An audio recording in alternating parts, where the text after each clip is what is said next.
Welcome to ATARC's Thursday After Lunch IT webinar series.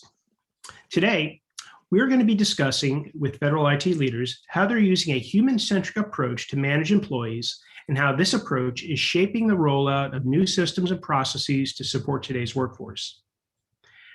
We'll be seeing how these leaders are working to support the needs of their current workforce while building towards the goal of returning to the office. We'll also be addressing employee concerns as they relate to cyber safety, access to technology, and interaction with colleagues. My name is Jonathan Albaum, and I am the Federal Chief Technology Officer at ServiceNow, and I'm going to be moderating today's panel. I want to begin by welcoming all of our attendees today. ATARC would like to give special thanks to Connie Coleman and the rest of the ServiceNow team, truly a great partner to ATARC in getting today's webinar planned. This afternoon, we're going to hear from our panelists, which will be followed by Q&A, where we will pop in a few poll questions and then be able to answer any questions we get from the audience. Before we begin, I want to encourage the audience to submit questions of your own in the Q&A section of the platform. We'll be going through these questions throughout the panel, so please send them in as we go. I'd also like to encourage everyone to answer the poll question so you are eligible for CPE credit. Now I'd like to go ahead and introduce our panelists.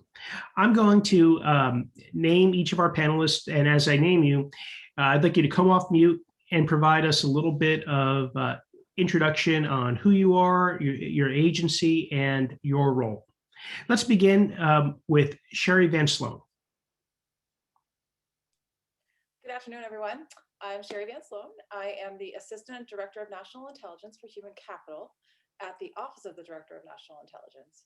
And my role really is looking across the 18 elements of the IC to think about ways to better our human capital posture, right? So that whether that means new technology, new policies, new legislation that really enables the 18 elements to do this work better, to attract and retain that critical workforce that we need. So it's really kind of more of a strategic role that I play, my office plays. We're not running HR functions specifically for one element. We're really looking across the whole to find out ways we can do things collectively better where it makes sense. Thanks, Sherry. Now, Clarence Baker Jr. Good afternoon, everyone.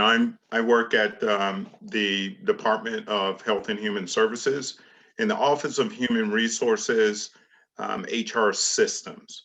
My role is I'm the Program Management Officer for HR Modernization within OHR and across the enterprise.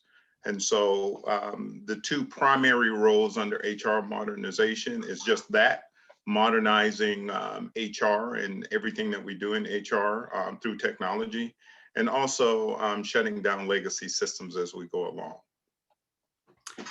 Thank you, Clarence. Next up, Trent Frazier. Yeah, good afternoon, everyone. My name is Trent Frazier. I'm the Executive Director for National Campaigns in the Office of Academic Engagement with DHS headquarters. I'm also the Acting Associate Director for School Safety with CISA on joint duty assignment. And primarily right now, I think I'm focused on the human factor side for workforce mobilization and what we're doing to take all of the interesting ideas we have about design for space and technology and integrate that with better workforce practices. Thank you, Trent. Alex Rowan. Good afternoon, I'm Alex Rowan. I work for the Federal Emergency Management Agency under the Federal Insurance and Mitigation Administration. My team is responsible for all support functions from acquisition support to records management, Freedom of Information Act, as well as human capital. Thank you, Alex. And last but not least, Martin Stanley. Hello, everyone. Thank you for having me here, Jonathan. My name is Martin Stanley. I'm the branch chief for strategic technology at the Cyber and Infrastructure Security Agency. Our focus is 3 to 5 years out for technology to support the mission. We've just released our strategic technology roadmap overview publicly, which details our capability demands and forecasts that's out there. Obviously, CISA has been very involved in the pandemic response and also helping with federal network security and critical infrastructure protection during this difficult period. Thank you, Martin. Before we get into our questions for the panelists, I'm going to ask ATARC to put up the first poll question to kick us off. So on a scale of 1 to 5, how satisfied have you been with your agency's ability to shift to a remote workforce?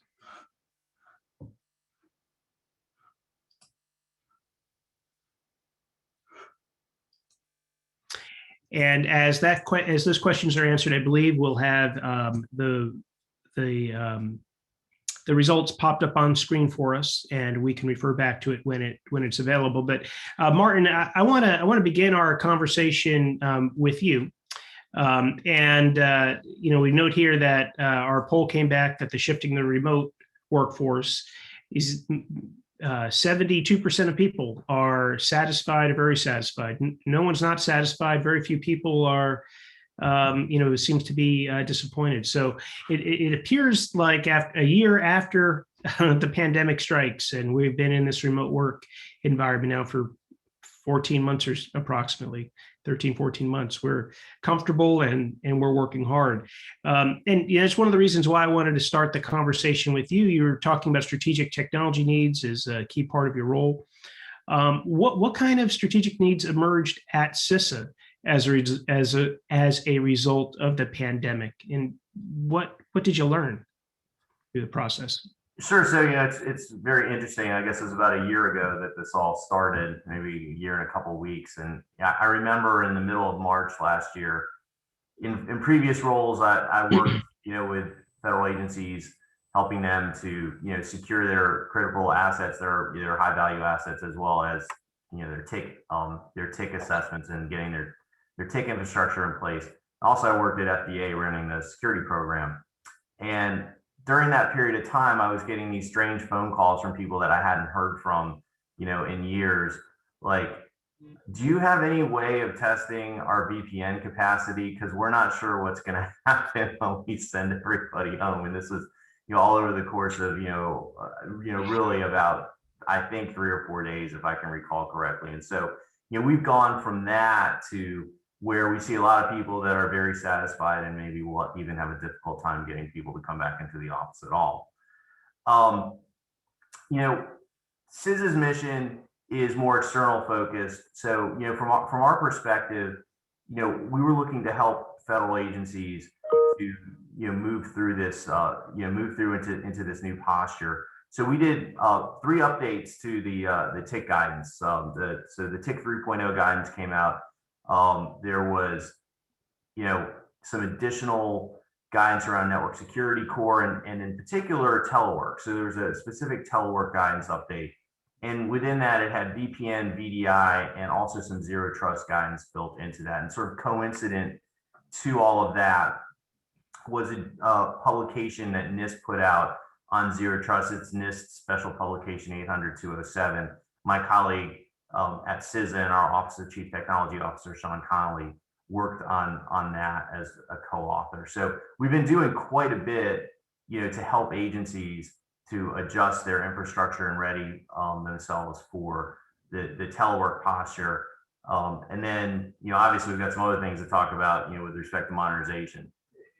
Sure, and we'll come back to that. I think I want to build on a comment I heard you make and ask Clarence this question, because you know it might be hard to get people to come back into the office. And Clarence, what does the future work model look like at HHS? Is it going to be hybrid in some way? Will you demand people be in the office 5 days a week? What do you expect to see? Clarence, I think you might be on mute, which is the catchphrase of the pandemic. You're right. I was on mute. I think that's a very interesting question, and I think that's going to be flexible depending on the office and your job role. I also think that right now within OHR, we're still 100% telework. So I think that's evolving.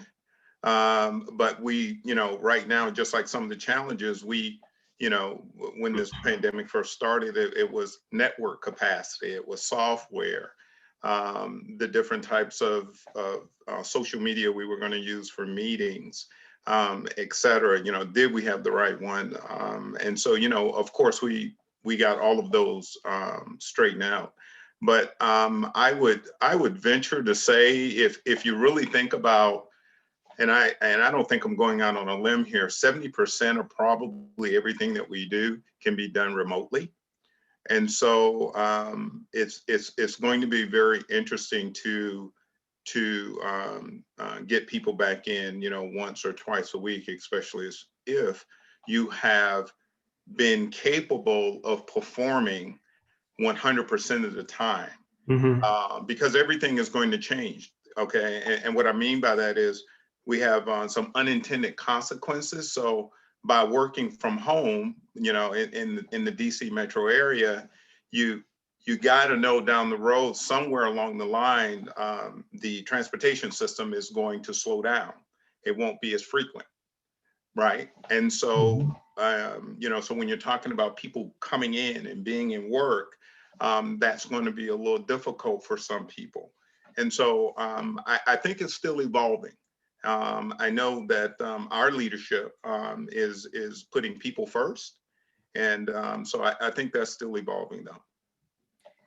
Thank you, Clarence. I want to pivot over to Sherry, because the idea of 70% of your work can be done remotely. I wonder how that concept applies in the intelligence community. Does it apply? Is there a percent that can be done remotely? Yeah, that's a great question. And I think what's really kind of charged us through this COVID period is to really think about that differently than we ever have before. And so there's a lot of effort going on across the intelligence community to really kind of look at the work we do. Is it truly top secret, or is it secret, or is it unclassified? And if it is unclassified, let's find ways to do that work differently and not make folks come into the office every day, and tap into talent differently across the country than we ever have before. So we're really kind of digging into that and looking at every occupation, every kind of role, to see what makes sense, and what makes sense to have folks in the building part-time, and some folks in the building maybe never, and some folks in the building full-time. We are at a 50% staffing level now.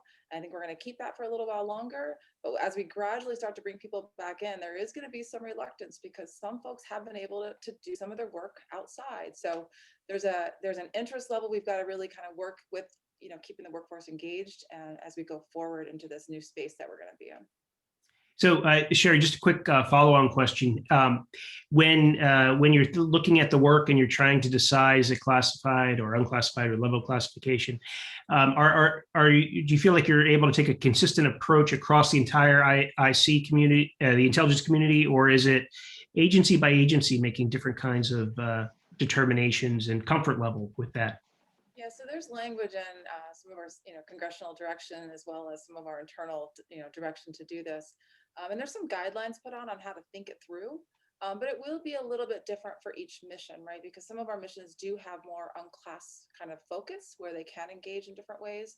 So it's going to be a little different for each element to do that, but we're trying to put out some guidelines to say, here's what you should be thinking about as you go through your occupations and the mission space that you have today. Very good, thank you.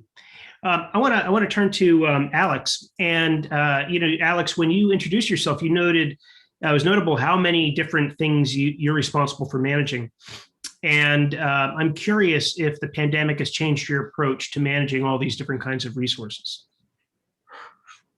I don't know that it has changed the overall approach. FEMA has always kind of been a more virtual, mixed, the ability to, at a moment's notice, pick up your laptop and your phone and walk out the door down to a disaster.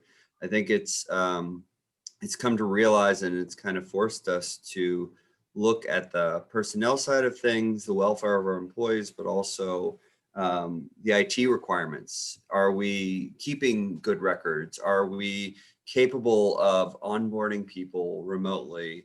What happens if we need to fix somebody's laptop and nobody is able to come into the office? With so many various areas and how they impact it, it really is a transparency throughout the division. Okay, as you figure out and solve for the problem of equipment, how does this say impact on our ability to keep records or facilities, and how many people are actually going to come on board, and how many people do we need to hire in the next months? Should we slow our hiring to account for more telework, more remote work, things like that.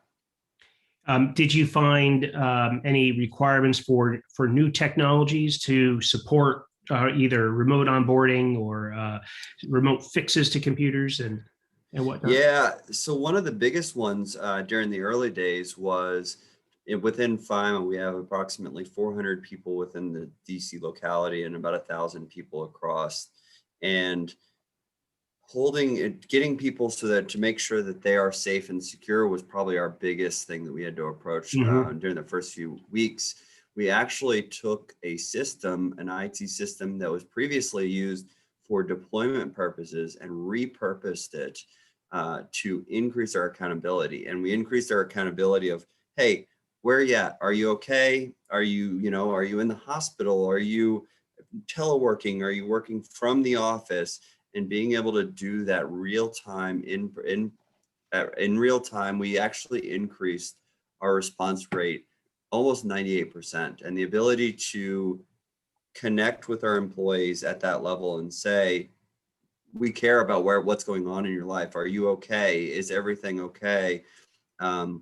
Is more than just an email message from the deputy administrator. Yeah, and we're all employees, so knowing that the people you work for actually care is, it does give you some stability. And you can think back a year ago, it was all a very unstable time. So I am sure people appreciate that you did that. I'm glad you were able to. And that leads us to Trent. And Trent, when we were talking, the other day, you were, I think, the most vocal about how these human factors, the soft factors, in some sense, are going to be really critical moving forward. I'd love for you to talk about your experience at CISA, making sure that people felt heard and that there was opportunity for for them to express their perspectives. Sure, and I think there's maybe two perspectives that I sort of start from. One is, and I typically start this perspective with all of my supervisors, all of my managers, and that is, it's really critical to evolve how we think about work, not as a place we go, but as a thing we do. And I've heard it. I think I even heard it at the start of this call. People will say, "What are we going to do when we bring employees back to work?" Well, the reality is they've been working the entire time. It's just we're bringing them to a physical location. And if we evolve our way of thinking, we can start to see that by viewing work as what we do, we view these other apparatus as tools to help our employees do their work, whether that's a physical space or a piece of technology or a business process. They're all just tools. And if we can evolve to see them as tools, then we can start to think about things like how to be purposeful when we bring employees to a physical location. So for example, we have employees that work in a number of locations across the country. When we want them to be at a physical office site, it's usually because we want them to participate in some in-person get-together that is facilitated by being at a physical location, whether that's a brainstorming session or a whiteboarding session or a teaming session. But we're purposeful about that. And we design the session to make it purposeful, to use that environment in the most effective manner. And then we send them back to their conventional work locations, whether that's an alternate work site or their home site, for them to perform their other responsibilities. And I see technology the same way. Now, one of the things that I think is critical is that we start to understand this from the second perspective. This is a huge change management effort. We have focused heavily on technology and physical design. We've talked a lot about policy and procedure. What I think is often missing in the conversation is the need to really dig in on culture and understand that for a number of employees, going to a physical location is part of their actual identity. It's become part of their work identity. I have an office, or I have an assigned seat, and I have a place, and I have an employee who sits next to me, or I have a staff assistant who sits right outside my door. Those are all parts of how we identify ourselves. And many times when we first start down this road, or with COVID, when we were forced down this road, what we find is the fear manifests itself as a kind of, I have to be here. If I'm not here, my employees aren't really working. That's really just a manifestation of a sentiment buried beneath the many layers about how we view our role in the workplace and what we think of as work. And so starting to explore how we can approach this from a change perspective and a change management perspective, so that, the example I've actually used on myself is the size of my office is not indicative of my status in the organization any longer. Because my office is, frankly, I have like 2 physical office locations that I rarely go to, and it means virtually nothing now. The flags that are there, no one sees. So at this stage, we have to rethink about those concepts of status and culture and identity and how they work together to bring the organization together and make it effective from a human perspective. Trent, I think that's a really refreshing perspective, and creates the opportunity to do a pause and rethink some of these things away from, do I have the right technologies? Do I have a protocol in place to let people physically go into an office and really slow down? And think about these other factors. As you were describing that, I saw Clarence smiling. I think he may have been connecting with what you were saying. Clarence, I just want to see if there's anything you want to elaborate on there. Well, yeah, I mean, I think Trent is absolutely correct. And I'll just make 2 points. One is, you definitely have to have top cover, with the leadership. And I think our leadership with Blair Duncan being the Chief Human Capital Officer, Bahar Neil Khan being the Deputy Chief Human Capital Officer, and the partnership that we have with the CIO's office, and the CIO is Perrin Ashmore. That's key with HR to make everything happen. We have to have a strong relationship and leadership. But something Trent was saying, as a matter of fact, I wrote Trent's name down, because not only does there need to be a shift with what Trent was speaking on, but there has to be a mind shift of data, okay, and where data goes, and understand we can still protect data, but now with we have a ServiceNow platform, and now that data is customer facing. And so for the first time, the customer can see their data that's within the system, and can see what HR has on their with their data, versus that data being protected by a subset of people. And so that has created not necessarily challenges, but I would call them shifts in how we think about data, how we think about forms. Okay, is the form important, or is it really the data that the form is capturing? So there's been a lot of things. Our contractor that we work with, KPMG, has been a great partner with us, and they've done quite a few things to help us get to those points where we can think about data differently, we can think about the work differently, we can think about, notifications takes the place of me sitting down and having this in an email. Right. Okay. So it's all of that, not only the people side of change, but also how we look at systems, how we look at data, how we look at forms. It's just the whole, I call it the gambit of change management. Well, thank you, Clarence. I want to build on something you just said about, around change, and, we have a question, because it relates to a question that we have. And this question is from Dave Hamrick, and I'd be curious to hear from all of you on it, actually. And he asks, if mostly or full-time telework is not part of the new normal, are we afraid of losing employees? Will people move to other positions? Because your agencies, some may offer more flexibility than others in this new market. And I'm curious if Alex or Sherry or Martin, if you have a perspective on that, and then follow back up with Trent and Clarence.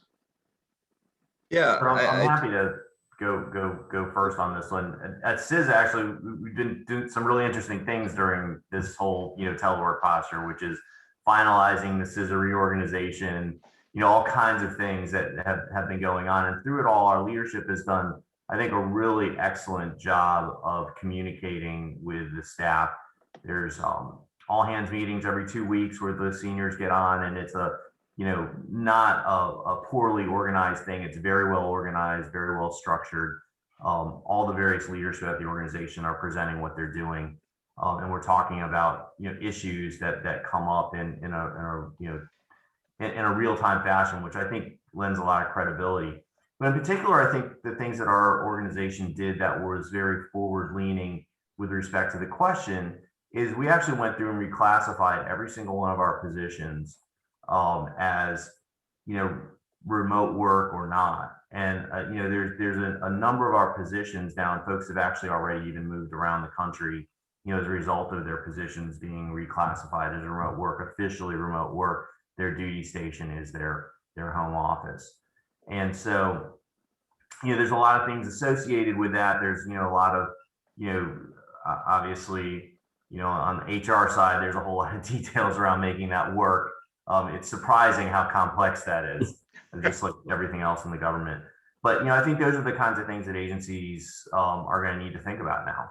Thanks, Martin. Alex, I think you wanted to say something. Yeah, I think as government employees and hiring in the government, we've always had an issue trying to acquire and retain quality employees and fighting with the private sector. And so one thing we've had to do internally within FEMA is making sure that we're not fighting within ourselves. And as we start to develop these processes, we start to move to possible remote and telework offerings, that we don't have offices going 100% remote where other offices are going only telework or all in person. And really, we're trying to build an agency-wide plan so that we are building as FEMA, and then FEMA builds a plan underneath that, because getting these employees in, offering quality positions and opportunities has always been difficult. And if we start to battle within ourselves, I think that's going to be a very difficult thing to do, and cause lots of problems. Excellent perspective. Sherry, how does that apply in the intelligence community? Yeah, I think some of the same things Alex just said, but it used to be pay being the biggest detractor for coming into the government, and now it might just be telework. It really is going to be a major factor in the way we recruit and retain our workforce.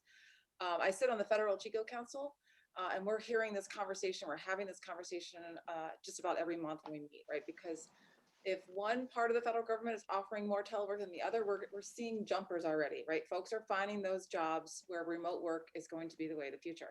And so I think the federal agencies are really trying to figure out how we can actually think about this together so that we don't have folks jumping from place to place to find those jobs, and to really be forward leaning as we're thinking about telework at large. For the intelligence community, it's going to be a little bit more difficult, but like I said, we really are trying to find ways to do work outside of the SCIF where it's possible. But that entails a lot of different approaches on thinking about new IT, new security, secure IT, new ways to access new types of buildings throughout the country. How do we partner with some of our folks we haven't partnered with before to have SCIF space, whether it be a university, a private sector partner, a military partner. So we're really looking at different ways to be able to do not just telework, but remote work. But it's something if we don't think about it now, we're going to be hurting even more in this competition for talent that we have every day. Clarence or Trent, could you imagine a future state where your agencies are hiring people for positions that would have been in the DC locality, but you've made it a virtual position, so now you have the entire United States as a applicant pool? Is that something you can see coming? And I think Martin alluded to it earlier in his discussion with CISA. I'm joint duty with CISA, so I have some experience to the joy and laughter of CISA, but not full time yet. The reality is we already are. And to be candid, and I'm going to say something a little bit sort of contraindicated by my colleagues' previous comments. I frankly welcome the competition.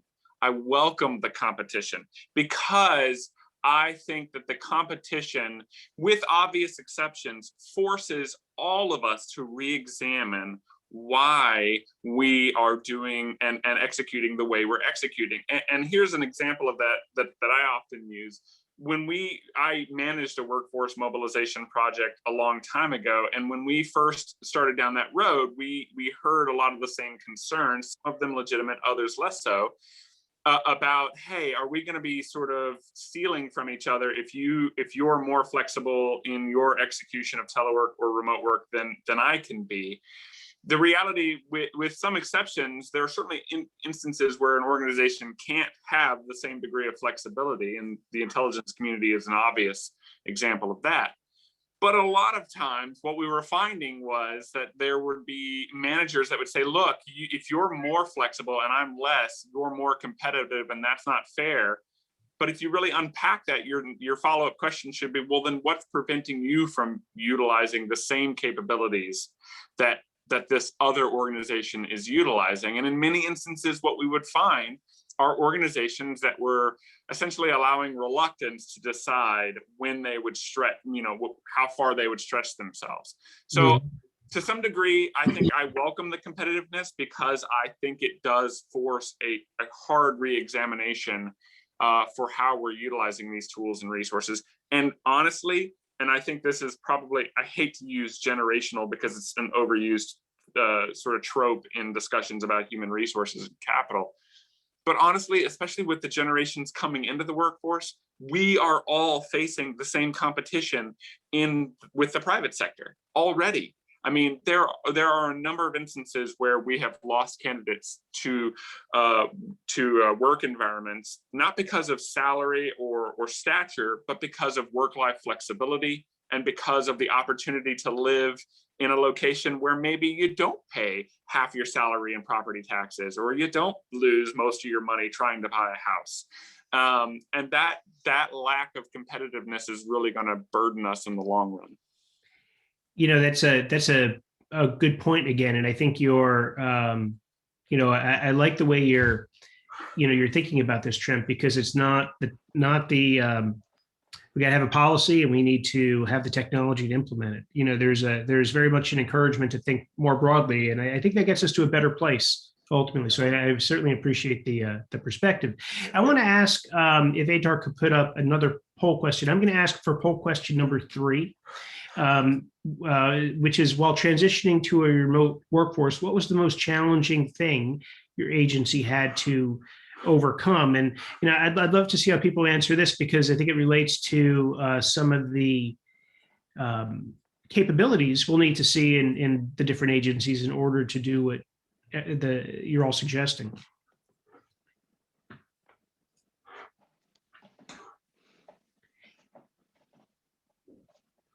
And while we're thinking about CISA and the gauntlet you've laid down in terms of recruiting all of the best staff in the entirety of the federal government, I want to ask Martin if he could shed some light on the funding that has come into CISA as part of the American Recovery Act. It doesn't sound like there's $650 million that coming into the agency, which also is conceptually something attractive if you're looking at a new agency to work at, and there's a lot of opportunity to do big things with that money. Sure. So, obviously we're very grateful for the funding. It's just part of this act, though. It's not a year over year increase. So this is going to be a down payment on modernizing some of our legacy programs like NCPS and Einstein, and also putting in place some capabilities which are needed and to be accelerated, obviously, after some of the events that have occurred over the last couple of months, in particular, endpoint detection and response, scaling our incident response capability. We have an incident response capability, but when there's a lot of folks that need it, we're challenged sometimes. So, I think it's going to be good to have it for that. And then also to increase the collaboration across agencies. And I think that's a big thing, because, as we talk about, potentially talent moving from place to place, one of the ways that we can continue to leverage it, for the, for the entire mission, is to keep those folks in communication, keep those ideas flowing, and make sure that we're providing information that's helpful to them so that they can do the things that are close in the mission space. Jonathan, I've talked about how nice it is to work close to a mission where you actually see, kids get school lunches every day, I think, as you told me, or, you see, vaccines go out if you work at the FDA, right? Those are things that we all relate to, and it certainly gets us coming back, I think, even more than, a paycheck or the working conditions. Well, thank you, Martin. I just, before we move on, I want to just note that cultural change was the winner of that last poll. 46% of the respondents thought culture change was the biggest challenge in moving to remote workforce. So you guys are right on it. You're seeing this. It should be very validating. Other agencies are seeing this too. Our respondents are seeing that. I do want to remind the audience that we're accepting questions. Any ideas, questions, comments you want to share with the panelists, please enter them into the chat, and I'll make sure that we address them. As we move on, I wanted to ask a broader question, and about lessons learned. And while we may not have another COVID-19 in the foreseeable future, we know we're going to have another crisis. Obviously, FEMA is built for this, but we have disruptions, and I think we're judged really on how we respond when that disruption occurs. And curious what kinds of lessons you've learned personally and within your organizations about responding in the face of a crisis. Whoever would like to start, it's an open question. I think that's a very great question. I think that when we're talking about cultural change, I think to be honest with you, I think people in the federal government are used to change. But in this particular instance, under COVID-19 conditions, it was the speed of change. The speed of change was just enormous, and getting things in place, in my perspective, getting systems in place, et cetera. So I think people are used to change, but again, being used to change is something every couple years or every 4 years versus, over the next 9 months, right? Or 12 months, or even 6 months. And so that was some lessons learned for us. And one of the ways that we mitigated that is, with change, it has to be lots of communication, and we changed quite a bit, as far as leadership is concerned. From the top leadership, the HR directors, all the way to the end users. We had a whole team just putting out different types of communication. And the communication, I will also say, of course, there were some other lessons learned, but the communication was targeted to the audience. Okay, so really looking at the user experience and looking at that user experience dictated what type of communication went out, et cetera. And so that was, there were some other big ones that we may get to later, but definitely the change management around it and the targeting communication, because the speed of change was enormous. I think people are used to change. Cultural change, I think, happens. Maybe not the way that we want it to happen, but it happens. But the speed of change this time was just enormous, and the things that came with that. Big factors. Anyone else? Lessons learned in terms of management in a very challenging time. I'll take a stab next, Sure. if you don't mind. I think early on, we really tried to do our best to communicate as much as possible, because folks were at home. It was completely disparate. We were trying to regroup folks on a Zoom on a weekly basis, daily basis, just to stay connected. But over time, and over the time that COVID affected every individual differently, their family life differently, it really had major impacts on each of our employees in different ways. And I think what we really learned over even the first 6 months is just how important empathy is in our leadership. And how do we start developing leaders who have that skill and have that innateness? If they don't, how do we train them to really think differently? Because it was a very trying year, as you all know. And I think the way we actually were able to interact with our employees at every level was really a critical piece of keeping that engagement and keeping the spirit and the morale up over this really tough year. So I think that was one of the big takeaways for me. And we're looking at that across our leadership training courses on how do we think about empathetic leadership. Excellent point. Yeah, if I could, I want to build a little bit on something that Sherry said, and also suggest that too often when we talk about how do we approach change, we focus on the how do we react and how do we recover perspective. I think it's also worth taking a step back and considering the opportunities that are embedded within change. And the example I'll offer as a born introvert is that this transition has been an opportunity to really uncover how much, frankly, extroverts run the workplace and how much of our workplace is built around extrovert patterns, and how many of those patterns, while sometimes useful, overlook the value of what some of our introverts bring to the table.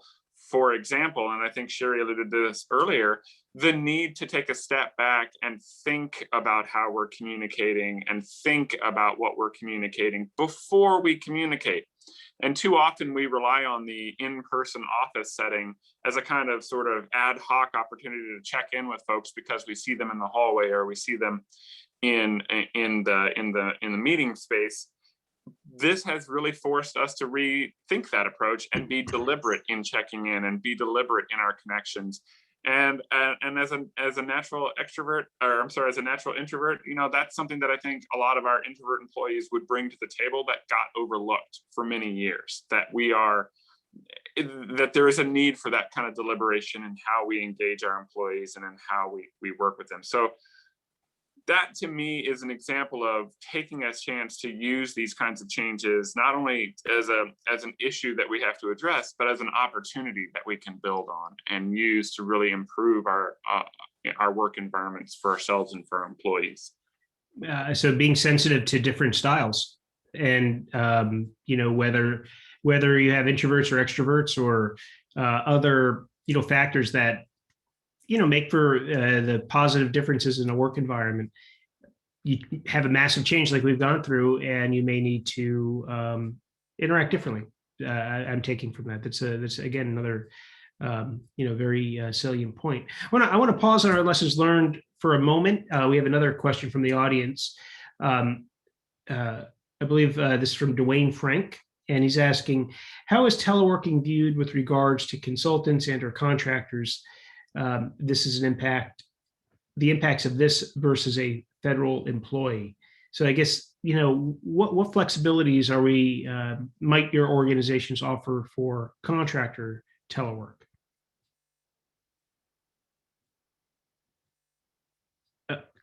Clarence, if you were speaking, you need to unmute there. This is Clarence. It's people first. And when we think about the work and can the work get done being remote? Okay, if the work can get done being remote, then of course. But yeah, that's how we think about it. Now there's some other challenges with that, but you work through those. Like, some of the contracts say a contractor can't work until they've been adjudicated. They can't work on any government projects or whatever until they've been adjudicated. They have to have GFEs. So you work through those. If they fall off the contract, then the GFE has to be, returned. But as far as the work is concerned, as long as the work is getting done, we don't have a issue. I've heard it said it's about people, not places. You said people first. It's and that stuck in my head from another conversation I was in. That's right. Recently. Jonathan, for the intelligence community, just real quick, I know we have a rather large contractor workforce, and we really have that as an augmentation of our workforce, right? And so it made us really look at the way we write our contracts and the language we use in those to talk about where workplaces are and if we have to be that specific. So it's forced us to really go back, redo, and look at that language we're using in our contractual agreements, because I think it's really hindered us in the past to not be able to be more flexible in the way the work gets done. So I think it was a big eye opener for all of us with our contractor workforce. Mhm. Yeah, great point, Sherry. I just want to add another element into the conversation around technology. It's come up a few times. Clarence, you may have talked about it a little bit too, being with the focus on data, but this idea of digital transformation, and that term to me means that we have connections between our systems and our data, and we can access the data we need when we need it. We know what the data is, so on and so forth. It strikes me that in a lot of the agencies that I've interacted with, there's been a push towards more platform technologies, more data connect, more integration of data and systems, and a rethinking of processes. And those processes then can be articulated as, a digital workflow or something to make it easier for people to work in a, disconnected environment, or work in, across agencies in ways they had not before. I'm curious if any of you, beyond the points Clarence made on employee data, are seeing that and feel optimistic about that continuing as we move on as a government.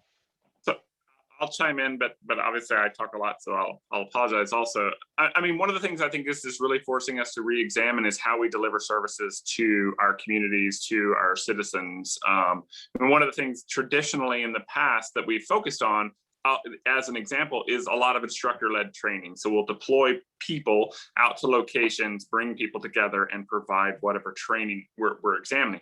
We didn't really examine the question of whether instructor-led training was the best delivery model. We just did it because it was sort of the traditional delivery model. What we've learned through COVID is to have to take a step back and think about how we deliver training to broad communities when we may not have the ability to put them in the same room, or frankly, to send our instructors out. And that's opened the door to self-paced training, to training using new training techniques and technologies like learning management systems, and starting to think about how instructor-led, self-paced, virtual, in-person, all of these factors can be used in different ways to deliver a broad curriculum at different segments to a large population.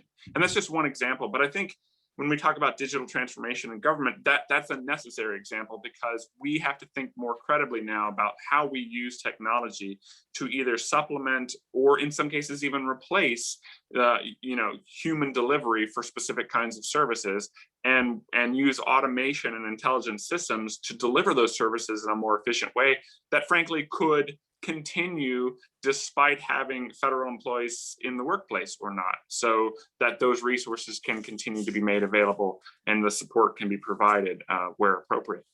So I want to ask Alex to jump in for a second, because to me it feels like a lot of what you're responsible for is service management, across these different technology stovepipes and facilities and personnel inside your organization. Is delivering. How do you anticipate delivering services into the future?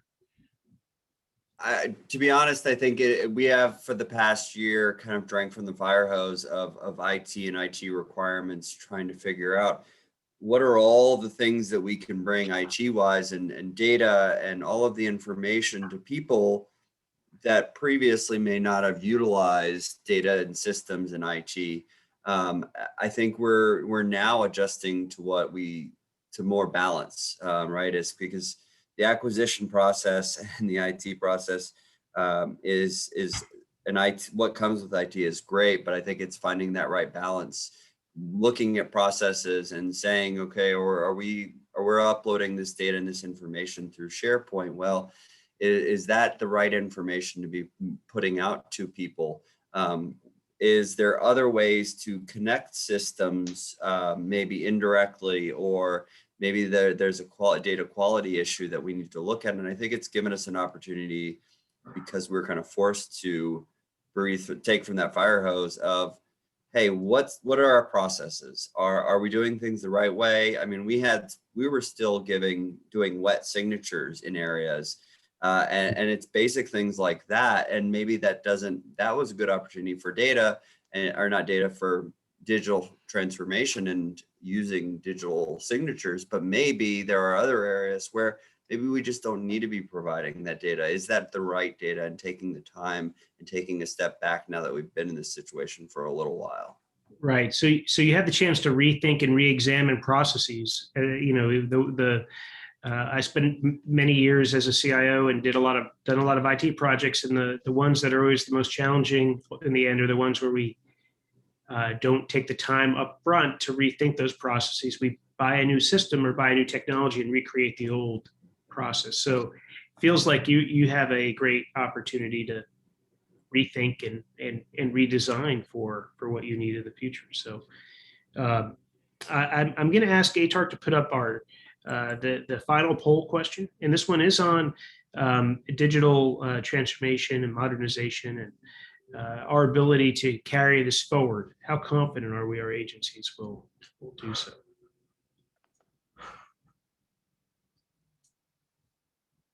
Now, be interesting to see where the numbers come out.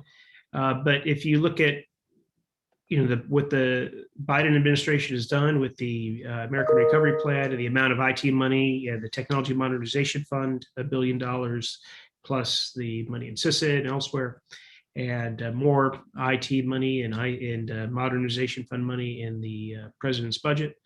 The administration's intention, I think, is to continue. But it's interesting that our audience, is only moderately confident was the leader, but extremely confident, very confident, maybe a little more than half. So will this continue? And I think it will, but the challenge is going to be sustaining it in a period where we don't necessarily feel the pressure of a pandemic. And that's a leadership question. And will agency leadership follow through? It's an open question, I guess. But I'm optimistic based on the administration's intention, where we'll see a lot of things happen. I do want to refer to another question that we received in. Sherry, this builds off of your comment about empathetic leadership and the right kind of training to bring out empathy in leaders. So what steps are agencies taking in improving leadership empathy? And I'd add to that, have any of your agencies talked about this concept prior? So I think, like I said, it was kind of an aha for us over the first 6 months of the pandemic. And what we've done, we've taken that and we're working with our Chief Diversity Officer of the IC and really taking this to the heads of those elements across the 18 elements to say, what can we do collectively? Is there a leadership module that should be plugged into every core leadership course running across the community? We've got a couple of cross-cutting leadership courses that invite officers from all over the community to train together in a way that kind of makes them think about the IC writ large at an enterprise level. So we're really trying to drive in some of those empathetic leadership values and core values of the IC into that kind of training module. But I think it's a piece that's missing. And as we talk to the different elements across the IC, I think it's resonating with everyone. We've talked about it with our most senior leadership across the IC. And I think this has really just opened our eyes to how important that is to staying engaged with the workforce and really to understand, diversity writ large. Diversity is at the core of our mission. And so if we don't understand the values of different diverse groups across the community and how the pandemic actually touched each of those differently, we're not going to be able to retain that workforce in a way that's really, really successful. So we are trying to drive that change across leadership courses across the community. We're not there yet. It's going to take a little while to kind of drive into that. But I think having that as one of the key takeaways is really critical. And I think that's being talked about in the right places across the community. Thank you, Sherry. Alex, you see you have your hand raised. What would you like to add? Yeah, it is. I think with the move towards more virtual, we have tried at FEMA tried to take advantage of that and pulling in experts from across both the agency and private sector into our day-to-day meetings, our day-to-day interactions. We actually stood up a division director, branch chief, and a team lead forums in which they just get together and they understand the problems that people are going through and approaching this and how they deal with things. We have all of this information, these people and these resources at our hands in an instant. And it is understanding the overall welfare of employees, right? It's childcare, it's deaths and family. It's a full comprehensive, as you say, like people surround or define themselves by their work. And really understanding what the impact of, I think one of my biggest things that I had to reassure people from day one is, no, we're not returning to work tomorrow. Like this is nothing Right. is changing for the next 6 months, 9 months, and giving them that general timeline when maybe you couldn't, it's not specific, but saying, hey, it's safety number one, period. I will never make you come back into the office until you are safe and secure. And I can recognize and realize that really went a long way with employees, I felt. Wow, it's great advice. Just want to note we have only about 3 or 4 minutes left in our presentation today. So I do want to hear from everyone at least one more time before we wrap up. And I'd just like to ask you to share whether it's an additional learning that you have or something that you heard or want to react to from one of the panelists or one of the questions. So Martin, we started with you, so we'll conclude this last round of questioning with you as well. Sure. So I like the comment that Clarence made about the fact that we do change, we just don't change fast. And I think it's something that we probably need to be more reflective about, that we're going to have to get good at changing and good at changing quickly. And the things that we've talked about here all come to play. And those are the kinds of skills we're going to need to have in order to be able to get set in that direction, whether it's technology or workplace or people or values, or, whatever it happens to be. Thank you. Clarence? Yeah, I think a couple of things very quickly. It's not that we don't have the technology. We have the technology now. It's not that we don't have the data. We've always had the data. The question that commonly comes up is, how can we do this more efficient, better, faster, and get the data to where it needs to go? And so now, whether that's through consolidation, a unified system, whether it's through bots or AI, we have to look at we have to look at things differently. I would also encourage 2 other things that when we look at doing things differently, everybody that is going to affect, or everybody that has a decision of how to make it work, needs to be at the table. Thank you. They need to be at the table. Yeah, so inclusivity. Yeah, they have to be at the table in order to make it work. And I would also encourage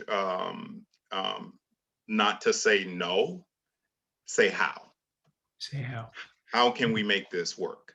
Right? Because we have everything in place. And sometimes I start my meetings off with, hey folks, Uber is delivering food in San Diego through drones. Okay, that's what they're doing now, testing. All right, and that was last year, not this year, last year. And so surely if we can deliver food through drones, we can solve this problem. Okay. Sherry, how do drone deliveries apply in the intelligence community of lunch?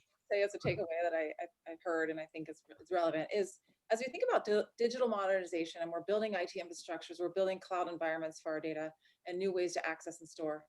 It's also about bringing the workforce up to understand what data and how to use it, right? And so we've got this data acumen strategy ongoing and really trying to find ways to get the entire workforce at one level to understand what data is and how they're going to use it in the future, because it's not going away. And every decision we make from here forward is going to be data driven. And so how do we get the workforce to understand those tools and better use them and better access them during their whatever job they're in? It doesn't matter if you're doing HR work, because AI is in HR already and it's going to continue to grow there.